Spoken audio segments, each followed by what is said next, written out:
Sam Seder, Emma Vigland on the Majority Report.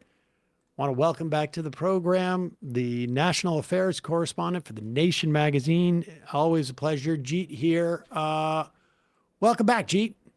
Oh, it's a lot of fun to be on the show. So you got a couple of articles that you've written in The Nation over the past two, actually, that were right in line with what I wanted to talk to you about today, which is great.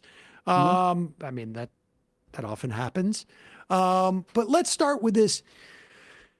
There, over the past couple of days, there has been this sort of, in seemingly out of nowhere, this sudden paying attention to the fact that for the past 3 months, we have been, as a country, blowing up boats in the Pacific and Caribbean, the Pacific Ocean, the Caribbean Sea, for seemingly, I mean, No reason at all. no reason, without any clarity as to who are on these boats. We're not even clear, like, all we hear is narco terrorists, but we don't even know, like, what group is it, supposedly. Sam, I have to correct you. Not just narco terrorist, but caliphate cocaine narco terrorist. I believe that there's some indication from the senator of the great state of South Carolina that what we're dealing with are jihadists who are also smuggling in cocaine. But that's how you bridge the AUMF, right? Because like we just played this clip of Tom Cotton, and they are trying to say that Trump inherently has the authority to do these strikes. That is not true. The authorizations for the use of military force incredibly broad. We need to be repealing these. This has been a progressive idea for quite a while, but it pertains to 9/11, Iraq, the Middle East, not Venezuela. Well, I mean, that is a sort of gets to the sort of broader source of all this, which I mean, it really does go back to the legacy of George W. Bush and the now sainted Dick Cheney, who, as well as earlier presidents, who created a sort of broad presidential power on the idea of fighting, this amorphous entity called terrorism, and also fighting metaphorical war on drugs. And Trump is basically using that authority to launch these kind of, what I see as sort of performative wars, or I mean, real wars in the sense of you're like killing real people. But Trump seems to have the idea that he wants to be a president who can be a military leader, but not get involved in the actual wars that could get you in trouble, like Iraq. And so picking off small fishermen's boats in the Caribbean and the Pacific seems the way to go. And as you mentioned, like, this has been going on for months, and your show has dealt with it at The Nation.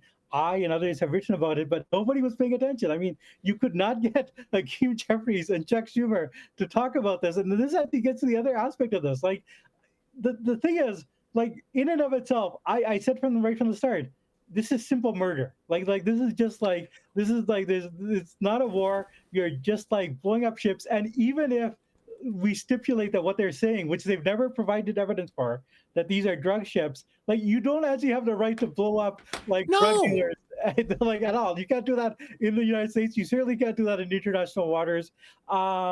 It's a simple policy of murder. But what seems to have happened is that a video came out from the first of these strikes on September 2nd, which showed that even with the broadest presidential power, and the broadest claims for like a war on narco terrorism, they blew up the ship, but there were survivors, and then they blew up the survivors, and like that is as clear cut like a crime as you can imagine. Like there's even within the rules of war, if you say this is a war, which it's not, that is a crime. Like, this is actually, in Nuremberg, Japanese and German officers were tried, found guilty, and executed for doing what the Trump administration did here. Yep. They had killed American soldiers who had been wounded and should have been taken as prisoners of war, This is so. I mean, what seems to have happened is that even within this horrible system, bipartisan system of accepting presidential war-making power, this is this actually crosses a real line. Is that what? I mean, because this is the first piece. I just mentioned at the top of this, Charlie Savage, and Julian Barnes in the Times just finally came out with a piece. Second strike scrutiny obscures larger question about Trump's boat attacks. Yeah. But why did it take so long? Is it just that the Democrats are too nervous about challenging all the other stuff that you just said? Like, put aside I guess you could call it a war crime, but there's no war. Like, it's a second order, it's a second order, a threat to the American public, because they're not claiming that the narco terrorists, just sort of the generic narco terrorists are coming and shooting Americans. They're claiming the narco terrorists are selling a product that's killing 70,000 Americans a year. We could debate as to why they're in that situation. It was because of Purdue Pharma and PBMs and whatnot. But is it now considered a threat to the U.S. public if there's something that could kill them? That if you distribute something that could kill them, like, are we going to do this with, I don't know, cigarette manufacturers? Are we going to do this with processed food? Are we going to do this with, I don't know, people who provided poor PPE during COVID? I mean, there's no justification for this. And we didn't hear the Democrats say a single word. And we didn't hear the media say a single word. Like, why is Charlie Savage, who is a national security, writer. Now, maybe he's written some stuff about this before, but this also seems to be like second strike scrutiny obscures larger question about Trump's boat attacks. Buddy, you could have written a piece about, and maybe he did, to be fair, but certainly not that many people have. Savage is an excellent reporter. Yes, without doubt. He did report it. But certainly the New York Times editorial page. Well, this is a news analyst piece that he's analysis that he's written. But the point remains. I mean, maybe it's not him. Maybe it's unfair because he is a very good reporter on this stuff. But we haven't seen any part of the establishment say a word about this. No. I mean, like it's completely deranged. I mean, there seems to be like a sort of broad acceptance of Trump as a commander in chief. I mean, he did win the election. There is a sort of imperial presidency that goes back to the Second World War. But if one wanted to credit like Schumer and Jeffries with any sort of Machiavellian cynicism, one could say that maybe what they're thinking is, look, we have the imperial presidency, Trump has it, we don't want to push it back because next time it's going to be our term, we'll have like a Democrat in power. I feel like that's giving them too much credit. Definitely. George Schumer's like, I want to make sure that we have a president who's going to be able to push through single payer. Yeah. Well, I mean, you have later. I mean, okay, I'm generally very Pacific. I don't use the military force. But if President AOC wants to bomb the Slacker family and for their crimes against actually literally being responsible for the death of thousands of Americans, probably hundreds of thousands of Americans. We've set the precedent. But if we have to why should we leave the dealing of healthcare executives to Luigi? Maybe the next American president has to realize send out a couple of drones and wait for their next mission. Board of directors meeting, and that's it. Yeah, no, but but unfortunately, this is our dreams, right? Unfortunately, this is not how they're thinking. I just think that they're cowards. I think that they are in a permanent like 2002 mentality, like, that the Republicans are strong on foreign policy. We have to defer. I mean, we're even seeing like on Venezuela, right? Like, 70-80% of the population does not want to invade Venezuela. And you're seeing like nothing from, virtually nothing from the Democrats, except saying like, well, Congress should authorize this. Right. We reserve the There right was to an attempt. To be fair, there was an attempt in the House to push a bill to block any type of. And I don't know if it was just strictly you can't do this unilaterally without our authorization, or if it was like really a legitimate attempt to block it. But we forget but I think that's coming Nancy from- Nancy Pelosi was clapping when Juan Guaido showed up at the state, Trump's, first term State of the Union. Biden brought him in his term as an ambassador for the democracy summit that he was holding. It's a deep rot. It is a deep. I mean, basically at the highest levels, I think the Democrats actually divided. I think that there are people in the House who are speaking out against Venezuela and these attacks. But I mean, certainly like Schumer, like the only thing I've heard from Schumer is that he wants congressional authorization, which is, I'm sorry, that's not like no side deals on when dealing with Iran. Do you remember that? His video about after Trump bombed Iran, he was just his critique was processed, or right before it was the critique was processed. Yeah. So I mean, the larger aspect is you have an imperial presidency that is tied to imperialism. It's seen as you have to give the commander in chief this sort of like broad authorization to carry out these imperial wars. And among the Democrats, I would say at least among the leaders, there's acceptance. I think that, like this is sort of changing in terms of Congress as a whole, but it's going to take time. And I actually think that, if one is talking about bipartisanship, I mean, like there are actually some Republicans who are like also speaking out against this and who could be very useful allies, if we really wanted to roll this back. But yeah, I mean, the thing is, what you said before, like, I kind of made a mistake in one of my columns to refer to this as a war crime, and I think that my colleagues and I talked about this. Like, no, this is like it's a crime, pure and simple. This is murder. This is the American government acting like the mafia. It's totally, and if this were like a genuine constitutional republic, this would be on itself, grounds for impeachment and removal. But we're so far away from that point. Yeah, it's amazing to me. I mean, throughout, like, and we would headline every time we blew up another boat, but it was like we couldn't play footage where Chuck Schumer comes out after the first boat is like, what is the president doing? Like, and this is the thing that I just find sort of fascinating. It's like the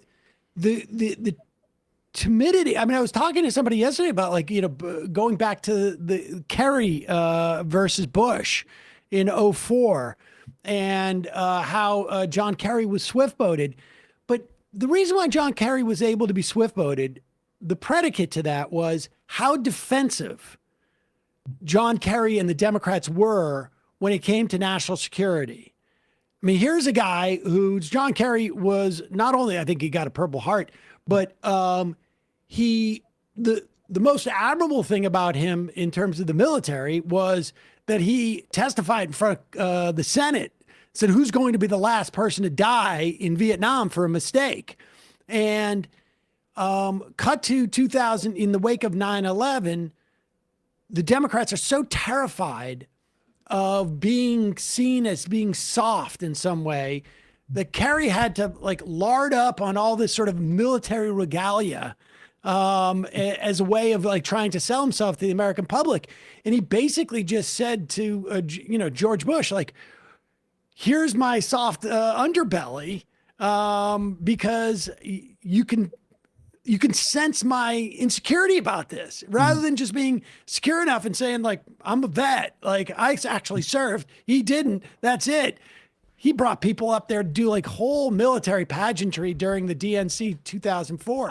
But that was way. I just want to. Was it like John Kerry ready to serve? Like yes, yes, the whole thing. But that national mood is so what makes it even more egregious for the Democrats now is that national mood is way different than this one right now, where it's actually quite bipartisan, the disgust with our foreign policy. I mean, especially among the base of the party that's acting in this manner or not acting. I've been corrected. He got a Silver Star, which involves meritorious combat action. I mean, so the guy was actually, like sort of a decorated vet.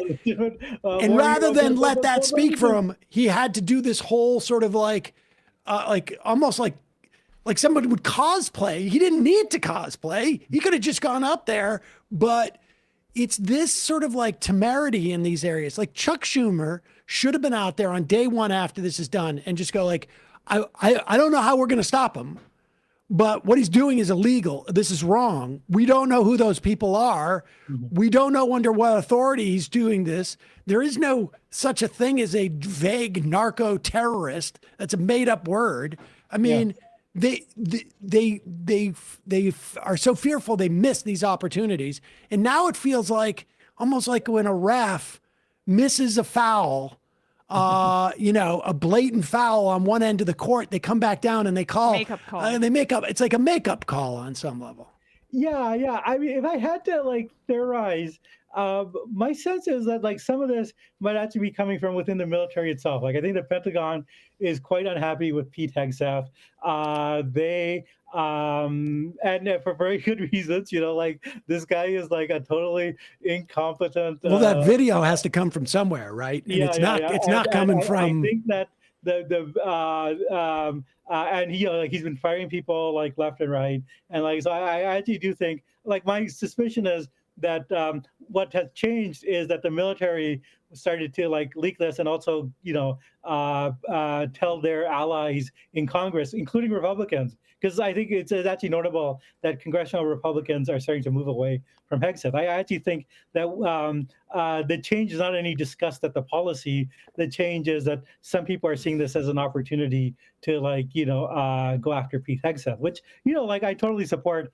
That's all well and good, but I mean you remove Hegseth, hopefully you get somebody a little bit more competent in their place. But the core problem of the policy, the core problem is it's a imperial fantasy. It's this idea that the U.S. can go back to the 19th century gunboat diplomacy and keep Latin America in line. And we're seeing a lot of this, with Trump, with the intervention in Argentina, in Honduras, and America's a big, powerful country. A lot of these countries are dependent on it, but I think the era of however America could dominate the hemisphere like that, I think is frankly over. And what you're seeing now, more broadly, is this is really increasing the incentive for all these governments to strengthen their ties with China. Let's not be beholden to this this rogue crazy superpower that is will arbitrarily blow up our shows. I think you're absolutely. I think the military. I think that's the answer to the question we've been asking around here is why all of a sudden, and it's because the military sees this as an opportunity to both maintain their ability to bomb boats, at will, but also to get rid of Whiskey Pete. And when I saw Jake Tapper speaking passionately about this issue and him being across the reporting on these leaks, I was like, okay, it's some national security people that are leaking to him. That's what it felt like, at least. Yeah. And there's a lot of reasons.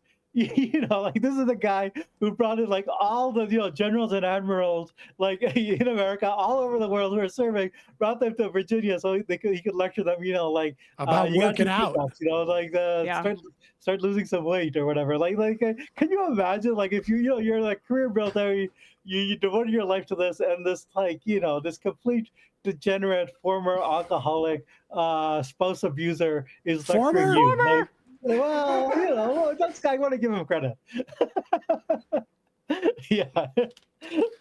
I would, if he may be taking a break. But I suspect that. Yeah. Well, like, that's when he had about- the fog of war. Apparently, he was at his home. Did you know that? That's what the classified briefing said. So who knows what he meant by fog of war at his house? Yeah. The Jack Daniels of war. Can CNN is CNN going to do a Kalshi a bet on how many seconds after Pete Hegseth loses his job will he have a bottle in his hand? Sam, I can't come in preemptively next week. I'm down with a case of fog of war. Yeah, exactly. All right, so let's move on to what's going on in the House. You have a piece up about Mike Johnson is. And it's been very quiet about this. But there's like a full-on sort of like a mutiny brewing in the Republican caucus. And there, I don't know. Let's talk about this specifically. But I do get the sense that a lot of like things are cracking up now on that side of things in the MAGA world. It's not just in the House. It's also like we see it in the, the podcast, conservative media world. Things are cracking up too, largely, some to some extent about Israel, but also sort of like broken out in the open with the Charlie Kirk thing. There just seems to be a lot of like things that are unstable on the Republican side right now, not the least of which I think it's because of that election 2 or 3, I guess a month ago now. But what tell us about an election in Tennessee where the Republicans they won, but like it's a 13-point swing towards the Democrats. I mean, I do think that I think there's a lot of discontent. Probably like a lot of different sources, even though in some ways, the Republicans have been running roughshod. I do think that they have a sense that, they had this very narrow window of opportunity of 2 years with a trifecta, and it's coming to a close, and they're looking around thinking what have we actually achieved? And I think there's also all sorts of internal tensions within it. I mean, I have to say, the Republicans in Congress have been a mess for a long time. I'd argue since Newt Gingrich took over in the 1990s, they love fighting amongst themselves. Well, that's the first time that they, Newt Gingrich took over in the 90s, but it's also the first time that they had control of the House for 30 years prior to that. I mean, people don't. I wanted to remind people up until 1994, Democrats controlled the U.S. House for 30 years. For 30 years. Go ahead. Sorry.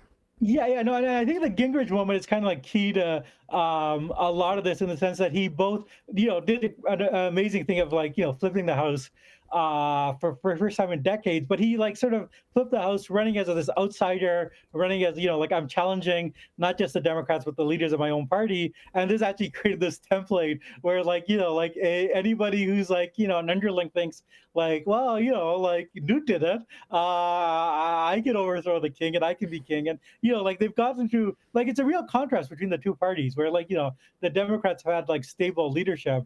In some cases, perhaps too stable leadership. Yes. But the Democrats, the Republicans have this constant turmoil, and I think we're seeing this with Mike Johnson. And I think one of the more interesting subplots that's kind of coming around is that Mike Johnson. I mean, there's two ways to look at it. One is that he's a kind of sexist pig who has alienated a lot of women in his own party. Perhaps the other way, maybe more generous way, in the spirit of the Thanksgiving holiday is Mike Johnson is recreating second wave feminism. You're suddenly seeing people like Marjorie Taylor Greene and wait a minute, we're second class citizens, I mean, we're months away from Nancy Mace, tweeting out the scum manifesto, and how Valerie Solanas, and how maybe we should castrate all the men, because I'll tell you, the women of the GOP, they are not happy. That article from the Times is, I mean, that's why it's just funny. Like they are, first of all, Nancy Mace was also across getting rid of Kevin McCarthy. So I just want to point this out too, that now she's turning on Mike Johnson. But it was Marjorie Taylor Greene, it was Anna Paulina Luna, it was in that article, and also notably Elise Stefanik, who is really, really scorned at this point. Tapped for UN ambassador and then ushered away to saying, Trump says, you got to go back to your district. You don't get that fancy outfit and apartment anymore. All those dinners you thought you were going to, go back to your district. And then now you got to run in this race in New York State that is increasingly looking like it's unwinnable, in part because Trump screwed her over by playing patty cakes with Mamdani and getting flattered by him in that meeting, which was like going to be her statewide argument about anti-Semites and socialism coming for you or whatever. And so she's turning on Mike Johnson now in this very interesting way. And it's like, you guys, what did you think you were signing up for? He's a Christian evangelical fundamentalist. I get it. But it's like, I guess there's an unspoken rule that if you're a woman in the Republican Party, you can have your own career, but as long as you say other women shouldn't have their career, they should be under the dominion of their husband, then we'll allow you to play ball. But Mike Johnson's such a true believer that he couldn't even do that. And apparently he just doesn't listen to any of the women. That's what the Times was reporting in their caucus meetings. Yeah, no, he doesn't. I mean, just to give you sort of statistics. So there's only like out of 220 Republicans in the House, it's only 33 women. But in contrast, there's like almost 100 Democratic women. So they have a small number, but not one Republican woman elected is on a committee chair. Like all the committees are headed by men. The woman that Johnson is closest to is Lisa McCain, but he said about her, she's the person I would trust most to make Thanksgiving dinner. So, by the way, Emma, I hope that you made Thanksgiving dinner for everyone at the If you mean drinking wine on the couch and watching football, then yes, I did make Thanksgiving dinner, my kind of Thanksgiving dinner. It is exactly the case. Emma brings us sandwiches in the office every day. She comes in with sandwiches. I have to. It's in my contract. She's wrapped them in linen napkins for us. Yeah, with twine. I mean, the way to get into good heart of the Republican leadership is to be the type of woman that makes Thanksgiving dinner. Johnson and his wife were on podcasts, and they talked about at length about their theories about the different brains of men and women, how men can men are for Mars, women are for Venus. Their idea is like men's brains are like waffles and women's brains are like spaghetti. So Sam, with his waffle-like brain, is able to compartmentalize, whereas Emma, with her spaghetti-like brain, cannot compartmentalize, and is always mixing up personal stuff with political with business. So this is actually a fairly common theory in the Republican world. There's actually a big article in the Compact by this woman, Helen Andrews, about how women are ruining the workplace, basically saying that everything that's wrong with America, woke, DI, comes from the fact that women are now a majority of lawyers, are majority at the New York Times, and they're bringing all their icky women spaghetti brains, inability to compartmentalize into the public space. And that article made a huge hit. Ross Douthat interviewed her for the New York Times, under the headline, are women ruining the workplace? So this is like a very serious ideological faction, and it's in tension with the fact that you actually there's only a smaller number of Republican women, but they are Republican women. They have all the same ambitions as like male politicians. They want to serve on committee chairs. They want to be able to see a future where they can rise in leadership, and Johnson's not having it. So he's basically recreated the kind of gender wars that the rest of America experienced in the 1960s inside the Republican Party. It's fascinating. We're going to link to that piece Jeet Heer, national correspondent at Nation magazine. I encourage people to read that piece. It is sort of fascinating, and we have to say to Emma all the time, like facts don't care about your feelings when it comes to the Giants or the Knicks, for that matter. All right, Picking these things I'm so emotional about isn't helping my case. Jeet Heer, thanks so much. Really appreciate it. We'll talk to you soon. Always great to be on. Yeah. Okay.